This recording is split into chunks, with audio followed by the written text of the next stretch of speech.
So I've gotten into a few playtests for Pioneer, and I've honestly had a blast playing each version. Mostly because of the Stalker vibes. You know, having to navigate an anomaly-filled landscape while wielding Warsaw-packed firearms. I mean, how could anyone not like that? I've actually enjoyed it enough that I was champing at the bit to get access to the final playtest just before open beta. I got to a point where I was checking the Steam store page and the official Discord every day, constantly, for any little bit of news of when it would start. And the moment it started, I hopped right in and just no-lifed it. But I kinda had to ask myself, why? It's nowhere near as hard and punishing and as immersive as Stalker. There's no A-life system and there aren't roving bands of factions fighting it out in the wilderness, vying for a slice of territory. Pioneer is your typical MMO theme park, and there's certainly nothing very complicated about the game. And although it's billed as a survival game, it really isn't all that hard to survive. I mean, yeah, there's hunger, but food isn't exactly scarce. We can pick up free food basically everywhere we go. And the same goes for ammo. There's these ammo boxes everywhere that help keep you topped up, but also there's these vending machines that you can visit that just fills up your ammo for free once an hour. Also, while I really enjoy the concept of anomalies, figuring out how they work, how to get around them, or how to use them to your advantage, they're kinda not very complicated in this game. And they've gone with quantity over quality in terms of anomalies. It's like the whole place is a massive minefield, but with anomalies instead of landmines. There are places where you can't take 2 steps without running into yet another anomaly, which in my opinion can be pretty frustrating, especially if you're trying to go from point A to point B just to, do some fetch quest or whatever. And the story honestly isn't anything special. The presentation and setting is pretty interesting, but otherwise it's your run-of-the-mill chosen one kind of storyline. And that's kind of everywhere in gaming. It's a little bit tired. Which gets back to what I'm asking is, why are we still playing it? What keeps us in this game?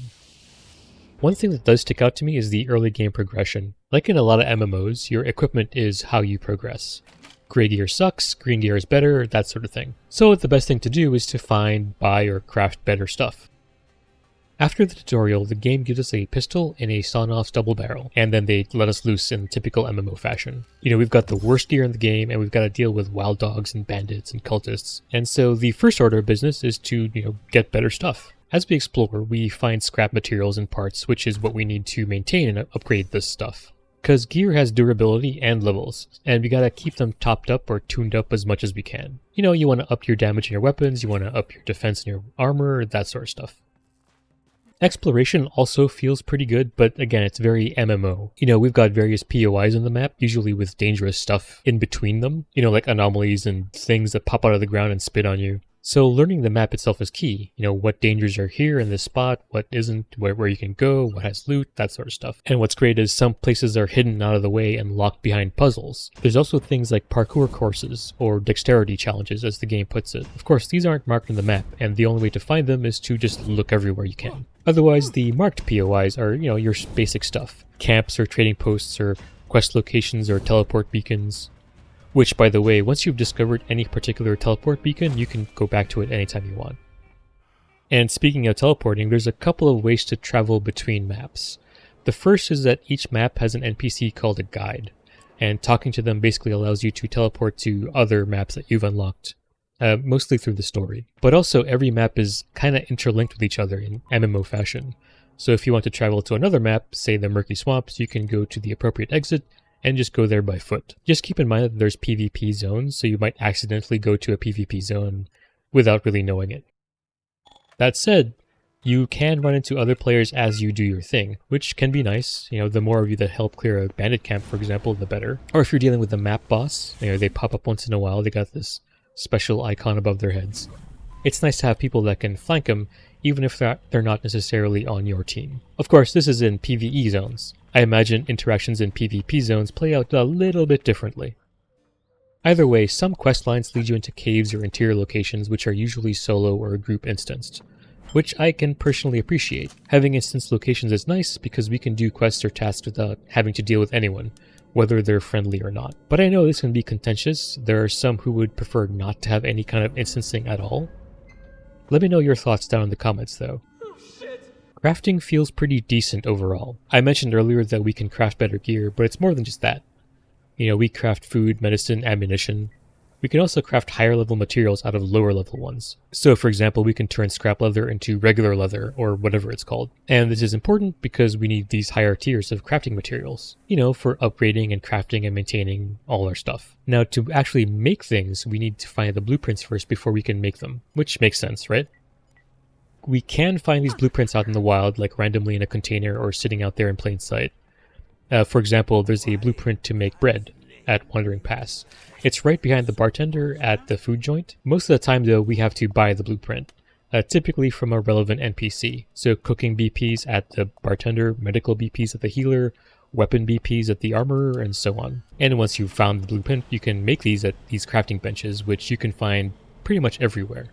They're usually in the primary hubs of each map, and occasionally in other safer areas in the maps. They usually come with a storage container next to them so that you can access your things, but you don't necessarily need to pull stuff out of it. There's basically craft from storage, so that's really nice. I think crafting from storage should be the standard for all survival games, or any game with crafting mechanics. Now there is a kind of base building in the game, but it isn't anything you can design or build anywhere you want. In the game they're called Outposts, and you essentially get your first one for free via questline. What happens is, certain maps have specific locations where you can build up the outpost itself. They'll usually have a teleporter right outside so you can get to it pretty easily, and a bench where you can do the upgrades from. And like with equipment upgrades, there's different levels. So the first level of the outpost is pretty cheap, but it's also pretty basic. All it has is a crafting bench and your storage chest. The next level up costs a bit more, but it comes with more amenities, like ammo crates and a trader. I do like the way outposts are implemented, at least in theory. But it does seem rather redundant on maps that already have pretty good and pretty robust safe zones. For example, in the Rogue Wastelands, there's a safe zone that's literally in the middle of the map, and it's way more convenient to go to it instead of your outpost, which is up in the upper left corner. Now, I can see these outposts being really valuable if maps don't have these safe zones, or if the safe zone doesn't have crafting benches or traders or anything like that. I can also see them being important in PvP zones, but I honestly don't do any PvP. I'm not really interested in that in an MMO, so I can't really comment too much about it. I do know there's some kind of clan versus clan PvP mode you can get into, and it's kind of like capture the flag or team deathmatch, that sort of thing. You'll have to ask someone else about that. But to mirror that, there's also a PvE co-op raid mode, which works really similarly to something like in Warframe or Destiny 2. Basically, you and a couple of randos go into a location to deal with AI mobs, and it culminates in a raid boss and a bunch of really great loot. I would have loved to show you a bit of how that works, but I literally couldn't find a match to save my life. I guess no one wanted to do raids, which kind of makes me sad. Okay, let's hop back into progression a bit. On the longer term, characters do gain levels, with the majority of experience coming from kills and quests. Although levels don't really give us stuff like health and stamina, that's all gear dependent. Instead, what we get are skill points. We've got various skill trees, which the game calls ways, and they specialize in specific things like being able to craft more meds, or being better with vendors, or being able to handle anomalies much better, so on and so forth. There's a few different ones, but they aren't very deep, 5 levels at most, but they're varied enough that your choices do make an impact in how you play. For example, if you pick Way of the Leader, then you can expect your group to be that much more effective while you're out questing or exploring or what have you. Now let's talk about firearms and gunplay. And there's honestly a pretty good variety of them. For example, the most basic versions are makeshift, like they've been cobbled together with spare parts. On top of those are the Warsaw Pact and NATO-style weapons. They all play a little bit differently from each other, which gives them all a really unique vibe. For example, I tested out an ADAR versus an SKS, both of which are semi-auto weapons only. And for the most part, they felt like they should. The SKS has more punch, the ADAR is much more controllable. There's just a physical difference in how they shot, and it felt really, really nice. Earlier I'd mentioned that you could upgrade them, which significantly ups their damage.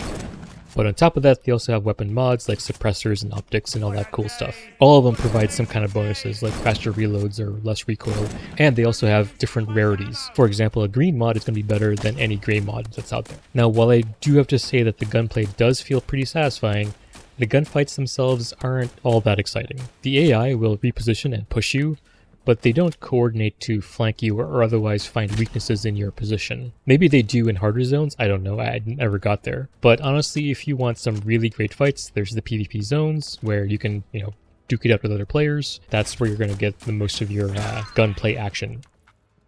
And although this game definitely takes inspiration from Stalker, it is pretty low on the horror vibes. Plus, like I said earlier, it's not so much in the survival bit either. Really, this game is more of a looter shooter than anything else, and it has a lot more in common with Outriders, or The Division, or Destiny 2. So if you enjoyed those games, and you enjoy Stalker, this might be for you. Especially if you've got a crew to play with, because clan PvP is probably where you're going to find most of your endgame fun, at least alongside dungeon raids. Now, the biggest reason I play Stalker and Stalker-likes isn't so much for the difficulty or the gameplay, though those are pretty nice. It's because of the atmosphere. These stories give a glimpse about how everyday Russians and Ukrainians feel about themselves as a society. Sort of like we can vibe with entire groups of people through the stories they enjoy or get depressed to, and I feel like no other story gives as much vibes as Stalkers and Stalker-likes. On the other hand, my biggest issue is that this is an MMO. You know, MMOs are notoriously expensive to maintain, and there's a real chance the game could completely shutter if there isn't a steady player base to keep it alive. But I mean, even then, just look at New World. It's a legitimately successful MMO with backing from a billion-dollar company, and yet they say it's unsustainable and will definitely shut down. So if those guys have to shutter, what chances does a smaller indie studio have to keep their MMO alive? I'm not trying to be all doom and gloom about this, I really hope that they make it. I'd like to see this game flourish, but I still do recommend being a little bit cautious about this. Maybe even waiting a bit before getting it. Even though at the same time, if you're into this kind of gameplay and you do want to support the devs, then you should definitely go get it now, or at least when it's available. If you want to grab it, I've left a link to its Steam store page down in the description. Anyway, I hope this helps, and I'll see you in the next one. Peace.